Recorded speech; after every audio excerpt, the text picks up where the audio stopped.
Coming up, is work from home contributing to Australia's productivity problem? We preview the Reserve Bank's board meeting next week, and the Dow in the US hits a yearly high. All that next.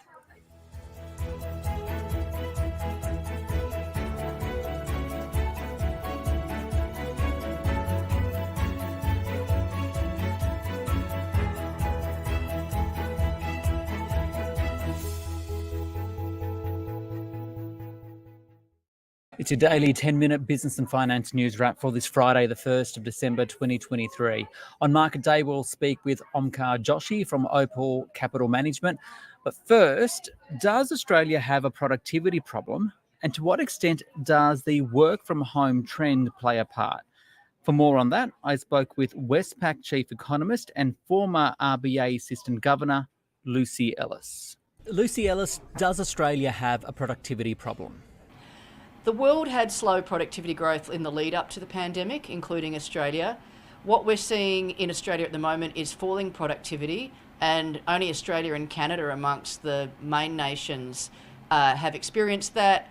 We think it's a concern, but we do think it will self-correct. Maybe run through the basics. What is productivity exactly, and why is it important?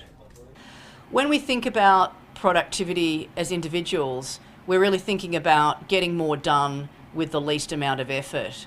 But the way they produce that in national statistics is simply by dividing the total amount of production in the economy by the total number of hours worked in the economy. And the reason that matters for monetary policy is that if productivity is falling, then labour costs are rising faster than they otherwise would, and that makes it harder to get inflation down. So how do we accurately measure productivity then? Well, it's very hard to measure productivity accurately across the whole economy. The ABS does a great job, but what they are doing is they're estimating how much production is happening in the whole economy, and that's going to be measured with error. They're also measuring how many hours are being worked by everybody in the economy, and that's going to be measured with error. So they do a really good job, but there's always going to be some uncertainty about what's really going on with productivity across the whole economy. So are there any other ways we can measure productivity? Well, that is the way that productivity is measured, the amount of output you get with a certain amount of input. And so there is no other way to frame it at a whole economy level. But of course, when we translate that to our own experience, we're thinking about making sure we're not doing things that don't need to be done, making sure we're not spending time on low value activities, making sure that our business processes are as efficient as they could be. They're the sort of things that businesses focus on when they're talking about productivity. And if we do that, and if everybody gets 1% to 2% better every year, that's what means having good trend growth in productivity. What about this work from home trend? Do you think that has been a factor in this slowing of productivity? There are a lot of arguments about work from home. Some people say that it's made people more productive. Some people say it's made people less productive. But the important point is the decline in measured productivity in Australia includes industries where you don't have a lot of work from home, like construction. So I don't think it's a really big driver of what's going on. So can you explain then why the RBA would be concerned about this? Because the RBA has said that it's not really worried about current wages growth as long as it is matched with growth in productivity.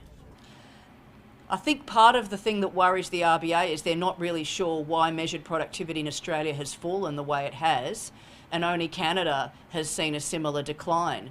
They're worried that there's something going on that would cause productivity to stay low in Australia and to not increase back to its pre-pandemic trend.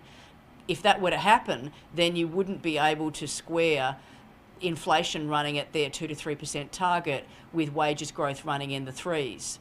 So they're worried that you won't be able to square current levels of wages growth with their inflation target. As long as you have faith that productivity growth is going to pick up, and we think that it will, then they won't have to address that as a problem in terms of rising labour costs. Finally, earlier this week, we saw inflation ease to 4.9% for the year. The RBA meets for the last time this year next week. What do you expect it to do? our expectation is that they won't raise rates in December, but it is still possible that they'll raise rates in February. It's not our core expectation, but we do still think there's a chance that will happen.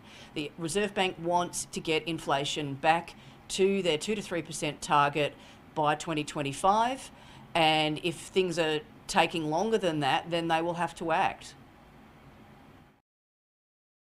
Luci Ellis there, the Chief Economist at Westpac. Now, Market Day on the SBS On the Money podcast. The Australian share market fell today. The S&P ASX 200 down 0.2%, 7,073. For more, I spoke with Omkar Joshi, the portfolio manager at Opal Capital Management.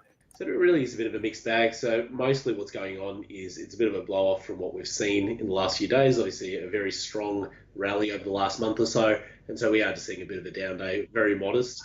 And there's really not much to read into it, to be honest. Now, it's despite, though, a late rally in the US. What's interesting there is that the Dow is at a 2023 high. What's driving sentiment there? Yeah, so the sentiment did really get stretched to the negative side about a month ago. So we saw yields rapidly rise in the US, and that really did weigh on equity markets. And now what we've seen in the last month through November is really a flip side of that, where we saw yields rapidly decline. So the US 10 years had pushed to about 5%. That declined to about 430, 440 right now, and that has led to a surge again in equity market optimism and sentiment. And that's really what we've seen across the board, both in the US and in Australia. From my understanding too, there seems to be this narrowing of expectations of the interest rate differential between Australia and the US. The Reserve Bank meets next week. What are the markets expecting will happen? So the market's expecting no change next week. So it's a very modest chance of increase. We're talking single digits, so effectively close to zero. And it does probably make sense that the RBA doesn't do anything next week and waits until its next meeting early next year to see what actually happens post-Christmas and also the impact of the rate increase that they put through last month. Over the past few days, we've been talking a lot about this delayed OPEC Plus meeting and the implications it'll have. Can you run us through what actually happened overnight and if indeed there was any reaction? Sure. So we did see some more voluntary cuts come through, and initially we did see oil actually surge, and then we saw it actually sell off quite significantly off the back of that. And I think the real issue that happened there was that we have seen higher supply and higher inventories coming through in oil at the moment. And given that there is a fair bit of spare capacity in that market, it does mean that any of the cuts coming through are going to be harder to really bring in. And it is a voluntary cut, it's temporary. And it does mean that oil prices are probably going to have a bit more downside skew or downside pressure, if anything. And so that's really what we saw there. Bit of a whipsaw, early rally followed by a sell-off after that. Finally, opportunities for investors, what are they at the moment? But I think in this market where it is choppy and the markets overall aren't really trending in any direction, I think it does mean that you have to stick to fundamentals, look for good quality businesses, look for earnings momentum, and look for the companies that are actually growing and doing better in this environment rather than necessarily trying to take big bets on any particular sector or factor or anything like that. Can I throw you a question without notice? Only because I know that we'll see some headlines talk about the Santa rally since we've started December, right? I mean, is it something that you play into? Is it something that will happen again this year, do you think? So I think it's going to be a little bit harder this year, simply because we effectively had a Santa rally a month early. So, I mean, from that perspective, I mean, October was very weak, November was very strong. And so given what we're coming off from November, I think it is going to be hard to really have a strong rally in December. But never say never. I mean, it's very possible we do continue to rally and just eke out small gains, but I don't think we're going to be seeing big 10% moves or anything like that over the course of the next month. Omkar Joshi there from Opal Capital Management.